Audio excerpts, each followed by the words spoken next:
حضرت عمر جب نعرہ لگاتے نا تو کیسر و کسرا کانپتے. سفیر آتے روم کے ملنے کے لیے تو کہتے جاؤ عمر نفل پڑھ رہے ہیں، ٹائم کوئی نہیں. ایک دن اندر میٹنگ ہو رہی تھی، حضرت عمر میٹنگ میں بیٹھے تھے. آپ کے بیٹے ملنے آئے عبداللہ ابن عمر. ابا جی اندر آ جاؤ. فرمایا دروازے پہ کھڑا ہو، میں ضروری بات کر رہا ہوں، اندر نہ آنا. جناب عبداللہ ابن عمر کہتے ہیں میں دروازے پہ کھڑا ہو گیا. تھوڑی دیر گزری تو امام حسین بھی آ گئے. ایک حدیث میں ایک روایت میں امام حسن کا لفظ بھی ہے. امام حسین آئے، آ کے عبداللہ ابن عمر سے کہنے لگے عمر فاروق اندر ہے؟ تو کہا وہ اندر تو ہے. تو کہا آپ کیوں دروازے پہ کھڑے ہیں؟ کہنے لگے ابا جی نے کہا ہے یہاں انتظار کرو، میں کوئی ضروری بات کر رہا ہوں. لیکن شہزادے میرے لیے کہا ہے، میرے لیے آپ جانا چاہیں تو چلے جائیں. امام حسین کہنے لگے امیر المومنین کوئی بات کر رہے ہوں گے، میں ظہر کے وقت مسجد میں مل لوں گا، ظہر کا ٹائم آئے گا نا تو میں مسجد میں مل لوں گا. یہ کہہ کے چلے گئے. حضرت عمر باہر آئے تو حضرت عبداللہ ابن عمر سے کہا کہ کوئی آیا تو نہیں؟ عرض کی حضور حسین ابن علی آئے. حسین ابن علی. تو کہا اندر کیوں نہیں بھیجا؟ کہا میں نے کہا تھا بے شک چلے جائیں، لیکن وہ کہہ رہے تھے کہ میں ظہر کے وقت مسجد میں مل لوں گا. تو سیدنا عمر فاروق فرمانے لگے عبداللہ تجھے تیری ماں روئے، حسین کو کیوں واپس بھیجا؟ پھر عمر دنیا داروں کے سامنے ڈٹنا، کھڑا ہونا عمر پہ ختم ہے، لیکن جو اندر کی بات ہے نا، روح کی، جو عقیدت کی بات ہے، جو وفا کا رشتہ ہے، اس کو کون سمجھے؟ یہ جو روح کی مجبوریاں ہیں، یہ جو وفا کی مجبوریاں ہیں، اسے لوگ کیا سمجھیں؟ انہیں کیا پتا کہ مرشد کے بیٹے کے پیر چومنے میں حسن کیا ہوتا ہے. انہیں کیا پتا کہ جب استاد کا بیٹا گھر میں آتا ہے تو دل کرتا ہے مکان بیچ کے اسے دے دیں، اس کے باپ کی نیکیاں بڑی ہیں. جناب عمر فاروق دوڑے گئے، امام حسین کے دروازے پہ دستک دی. امام حسین باہر. کہا شہزادے یار ملنے آئے تھے تو بغیر ملے کیوں آ گئے؟ عرض کی کہ آپ مصروف تھے، آپ کے اپنے بیٹے بھی دروازے پہ کھڑے تھے تو میں واپس آ گیا. امام حسین کہتے عمر جذبات میں آ گئے، سر سے پگڑی گر گئی. کہنے لگے حسین میرے بیٹے کا اور حسین کا کیا مقابلہ؟ کیا اس کی ماں کا نام فاطمہ الزہرا ہے؟ کیا اس کی نانی کا نام خدیجہ الکبریٰ ہے؟ کیا اس کے نانے کا نام محمد مصطفیٰ ہے؟ اور پھر سر سے پگڑی اتری تھی، اپنے بال زور سے پکڑ لیے. کہنے لگے حسین میں نا مکے میں اونٹ چرایا کرتا تھا اور ڈنڈوں سے مار کھاتا تھا اپنے باپ سے. یہ جو آج ساری دنیا میں عمر کے نعرے لگتے ہیں یہ تیرے نانے کا صدقہ ہے. شہزادے میری وفا اور میری وفا میں جب تیرا دل کرے نا دوڑ کے آ جایا کر. عمر تو لوگ. ایک دن امام حسین نے آ کے نا جناب فاروق اعظم سے کہا، خطبہ دے رہے تھے بچوں کی طبیعت شروع میں، پتہ نہیں کیا بات آئی امام حسین کے دل میں. کہنے لگے عمر نیچے اترو، یہ میرے نانا کا ممبر ہے. تو حضرت سیدنا عمر سنو، کبھی میرا بھی بچہ آ جائے تو میں کہتا ہوں اس کو پکڑو یار، بچوں کو تو نہیں نا جمعوں میں مطلب ذکر کیا جاتا، اترنا میرے نانے کا ممبر ہے. جناب عمر اتر کے نیچے کھڑے ہو گئے. تو کہا جا کے اپنے نانے کے ممبر پہ بیٹھ. تو حضرت عمر رو پڑے. کہنے لگے شہزادے میرے نانے کا ممبر ہی کوئی نہیں ہے ہی نہیں. یہ ممبر، یہ مصلی، یہ تیرے نانے کی شان ہے.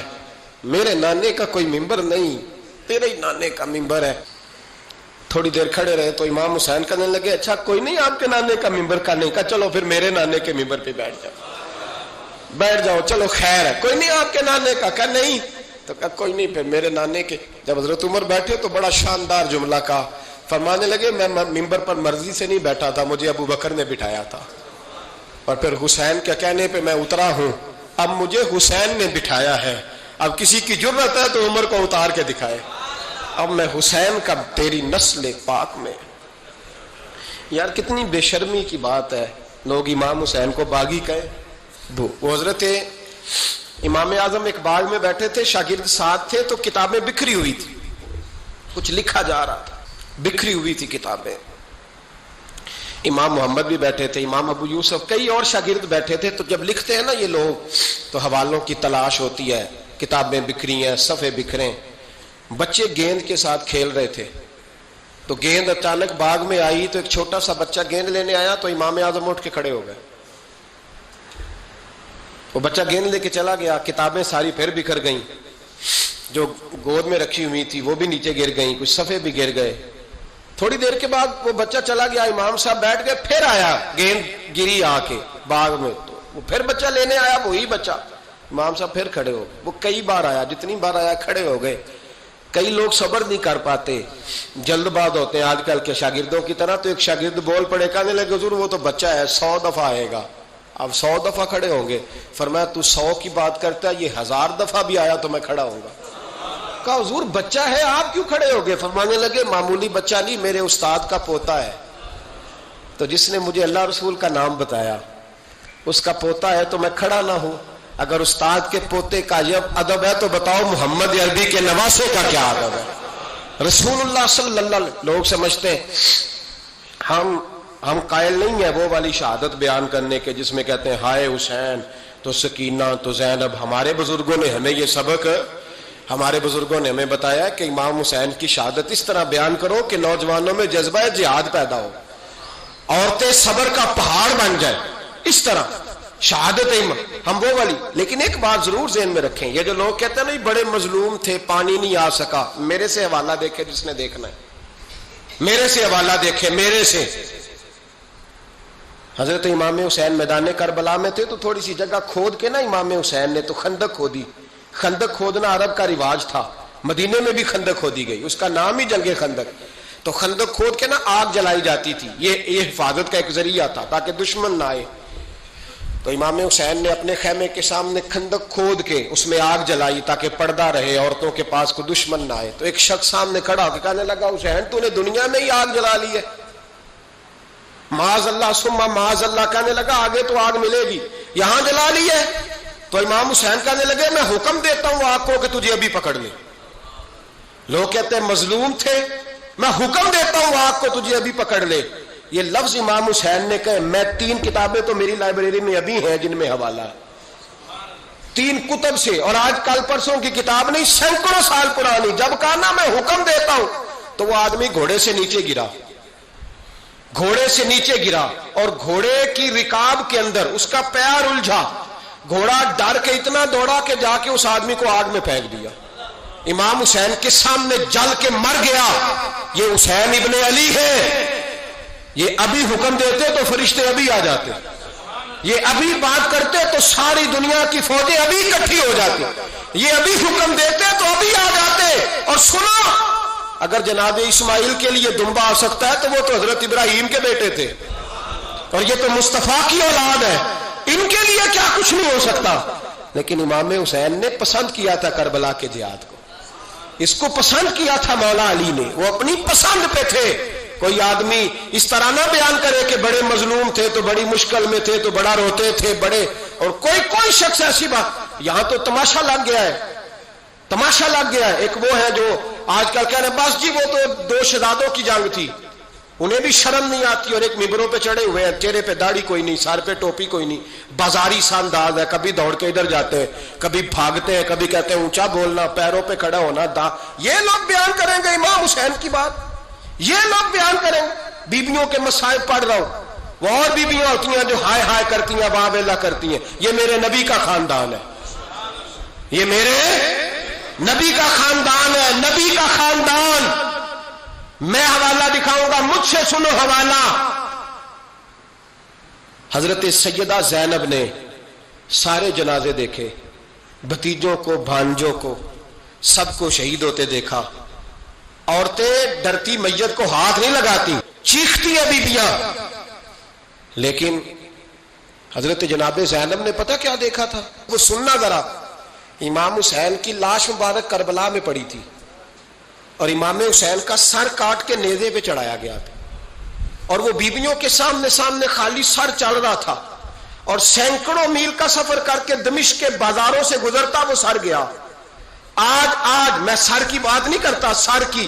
آپ مرد ہیں, جوان ہیں سارے, یہاں کسی کا کٹا ہوا ہاتھ پھینک دیا جائے نا, ہاتھ تو لوگ چیخے مار کے دوڑ جائیں گے. بلکہ ہاتھ تو دور رہا, کسی کی انگلی کاٹ کے یہاں پھینکی جائے تو لوگ چیخے مار کے مرد دوڑ جائیں گے.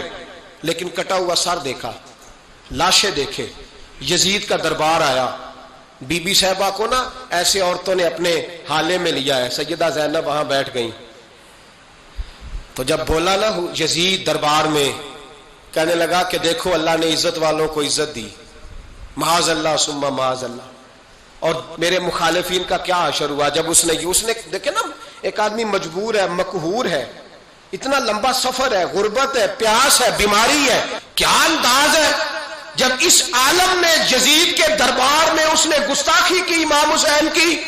یہاں لوگ کہتے ہیں کسی کو کچھ نہ کہو، کہ کیوں نہ کچھ کہیں، جو سیدنا امام حسین کے بارے میں بات کرے گا زبانیں کھینچیں گے اس کی، جو صحابہ کے بارے میں بات کرے گا ہم کرنے دیتے ہیں؟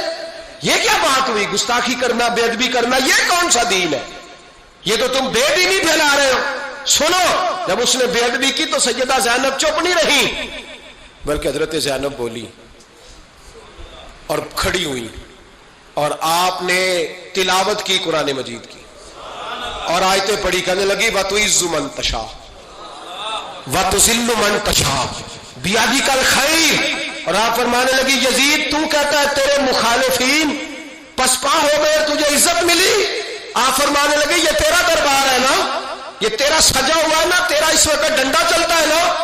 فرمانے لگی چند سال ٹھہر جا، تیرے اوپر لوگ لعنتیں برسائیں گے، اور فرمایا جب جمعے پڑھے جائیں گے تو لوگ میرے حسین کے نام کے خطبے پڑھیں گے۔ فرمایا آج یہ تیرا دربار ہے نا۔ حضرت نعمان بن بشیر صحابی رسول تھے، وہ کہتے ہیں میرے قریب ایک نابینا صحابی بیٹھا تھا، سنو سنو حوالہ میں دکھاؤں گا۔ کہنے لگے میرے قریب اس وقت یزید کے دربار میں ایک نابینا صحابی بیٹھے تھے، جب بی بی زینب نے یہ بات کی نا تو وہ نابینا صحابی میرا ہاتھ پکڑ کے کہنے لگے نعمان علی آ گئے ہیں، یہ تو علی کی آواز ہے، علی آ گئے، جبریل امی بول رہے ہوں جیسے، حکمت کے گوہر رول رہے ہوں جیسے، دربار دمشق میں وہ زینب کا خطاب منبر پہ علی بول رہے ہوں جیسے۔ کہنے لگے علی آ گئے، علی، یہ تو علی کی آواز ہے۔ جناب نعمان بن بشیر کہنے لگے نہیں، علی جب بولتے تھے تو بڑا رنگ ہوتا تھا، ابھی تو زینب کھل کے بول ہی نہیں رہی، ابھی تو زینب ستائی ہوئی ہے، ابھی تو زینب زخم کھا کے آئی ہے، ابھی تو زینب پیاسی ہے۔ کاش زینب تر و تازہ ہوتی تو زینب خطبہ پڑھتی تو علی کی طرح گرجدار آواز نکلتی، یزید کے محل کانپتے، جبریل امی بول رہے ہوں جیسے، حکمت کے گوہر رول رہے ہوں جیسے، دربار دمشق میں بی بی زینب کا خطاب منبر پہ علی بول رہے ہوں جیسے۔ وہ مسکینوں کی طرح منتیں نہیں کر رہے تھے، ہائے پانی ان کا مزاج ہی نہیں تھا، بلکہ وہ دلیر لوگ تھے، دلیر، اور بر موقع بر محل بولتے تھے۔ یزید آیا دربار میں، جب یہ سارا قافلہ وہاں پہنچا تو یزید دربار میں آیا، اور جب وہ دربار میں آیا تو بادشاہوں کا طریقہ ہے، گاڑیاں، اب ہمارے بادشاہوں نے روٹر والی گاڑیاں رکھی ہوئی ہیں، وہ یوں چلتی ہیں، شور ہوتا ہے پیچھے۔ اس زمانے میں کہا جاتا تھا با دبا ملازہ ہوشیار، پیچھے ہٹ جاؤ، نعرے لگنے لگے۔ تو یزید کا ایک ناخلف بیٹا امام زین العابدین سے کہنے لگا تیرا باپ کہاں ہے؟ دیکھ یہ میرے باپ دادا کے نعرے، دیکھ میرے باپ کے نعرے، تیرے کدھر ہے؟ ابھی یہ بات شروع اس نے کی تھی کہ دمشق کی جامع مسجد میں زور کی اذان ہو گئی، اور جب مؤذن نے کہا نا اشہد ان محمد رسول اللہ، تو امام زین العابدین اس کا ہاتھ پکڑ کے کہنے لگے یہ میرے نانا کے نعرے لگ رہے ہیں، اگر تیرا ہے تو بتا، یہ میرے نانا کے نعرے ہیں۔ اور فرمایا تیرے باپ کے 2-2.5 سال لگیں گے، میرے نانے کے قیامت کے بعد بھی لگیں گے، میرے نانے کے نعرے قیامت کے یہ لگتے رہیں گے، لگ رہے ہیں اور لگتے تھے اور لگتے رہیں گے۔ میرے بھائی یاد رکھو، دلیری، ہمت، پہلی بات ان سے پیار کرنا ہے، دوسرا ان کی ہمت، ان کا مقام دلیری کرنا ہے، ان کا کام ہمت کرنا ہے، ان کا کام ڈٹ جانا ہے، کمزوری دکھانا اہل بیت کا طریقہ ہوتی ہے۔ حضرت عباس کے بازوؤں میں درد ہوتی، جناب زینب پھر پریشان ہوتی ہیں کہ ہم تو اس بے حیائی کے خلاف لڑے اور امت ابھی یہ گند کر رہی ہے۔ جو چوکوں میں کھڑا ہوتا ہے نا عورتوں کو تاڑتا ہے، وہ یزید کے طریقے پہ عمل کرتا ہے۔ یہ دلائل ہے، آپ سوچ لیں، اندازہ کر لیں کہ ہم نے کس جماعت میں کھڑے ہونا ہے۔ اس لیے گند سارا نکالیں۔ امام حسین کا ایک پیغام آج اپنانا بڑا ضروری ہے۔ امام حسین نے سر سجدے میں کٹایا، اور قرآن کی تلاوت نیزے کی نوک پہ بھی جاری رہی ہے. اس لیے آج کم از کم 10 نفل امام حسین کی سنت سمجھ کے ضرور پڑھیں گے انشاءاللہ. جنہوں نے روزہ رکھا ہے بڑا اچھا کیا ہے. چلو جو نہیں رکھ سکے پھر بھی نفلی ہے، کوئی فرض نہیں. کم از کم 3 دفعہ سورت یاسین کی تلاوت آج ضروری ہے امام حسین کے لیے. کریں گے انشاءاللہ تعالی. اگر وہ نیزے کی نوک پہ پڑھ سکتے ہیں تو آپ ان کی خاطر بھی تو پڑھ ہی سکتے ہیں نا. تو بہت ضروری کام آج نفل پڑھنا ہے، اور بہت ضروری کام آج قرآن پاک کی تلاوت کرنا. کریں گے انشاءاللہ تعالی.